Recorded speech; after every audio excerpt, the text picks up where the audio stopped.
Good morning, everyone. Shannon here. I'm coming to you today from the far north coast of Queensland, up around the Whitsunday region, a beautiful little part of the world called Conway Beach. If you get the chance, come here. It's amazing. It's desolate, but it's amazing.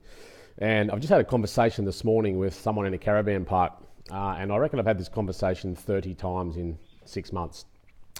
And it goes a little bit like this.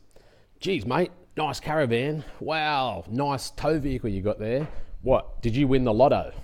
And it's funny, at first it was a bit, it's funny, I can see where you might think that. But it's starting to become this persistent perspective I find now that everyone sees my setup and instantly thinks that I've either, number one, inherited money from, dead relatives, or number two, that I've, struck gold and never have to work again.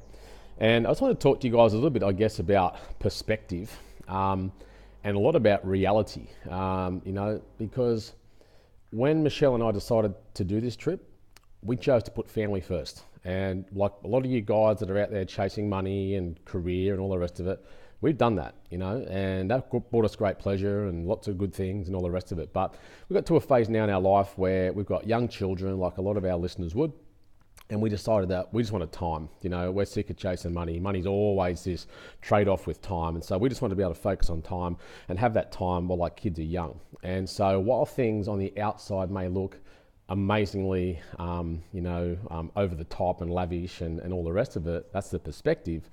The reality is that we've made a decision, and that decision has given us great time, but as I sit here running up credit card debt, I want you to know that it's come at the expense of dollars. And that's a scary thing. And I want you to know that because I'm someone that I love security. I love financial security. I always have. So I find myself in a position now, probably the best position of my life as far as fun and family and connection and all that sort of stuff goes, but I'm as broke as I've ever been. So I wanted to throw that out there now because we all make choices in life, and my choice was my choice, and it's come at that opportunity cost of something else, which is money. And I'll find a way to remedy that, which I'm doing right now. However, just because something appears to be a certain way doesn't mean it necessarily is.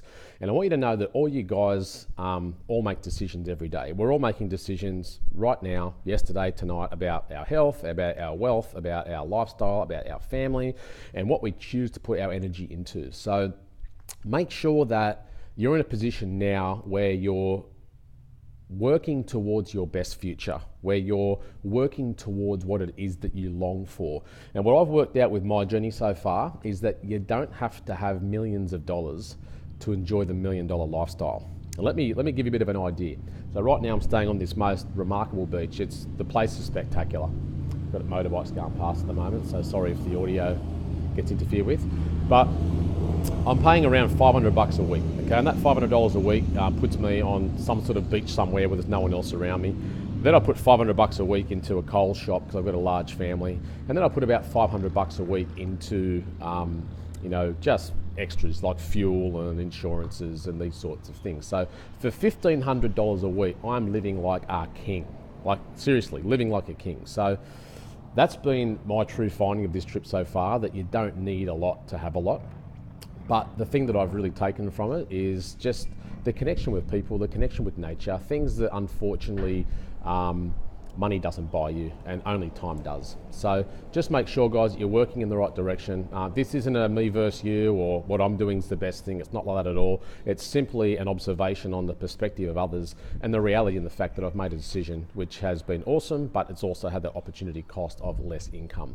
And in true honesty, my whole trip probably cost me about, $240,000 for the van and the car and all that kind of stuff, which seems like a lot of money, but it's not out of reach of any of you listening right now. 250 grand is easy to come up with if you start to work towards its formation. I don't have a house back at home. I've left business back at home. None of that's been good for me financially, but the fact is it's all doable, and I'm not living the dream. I'm just living the life I choose. So make sure the life you choose is the one you're living right now. Have an awesome day.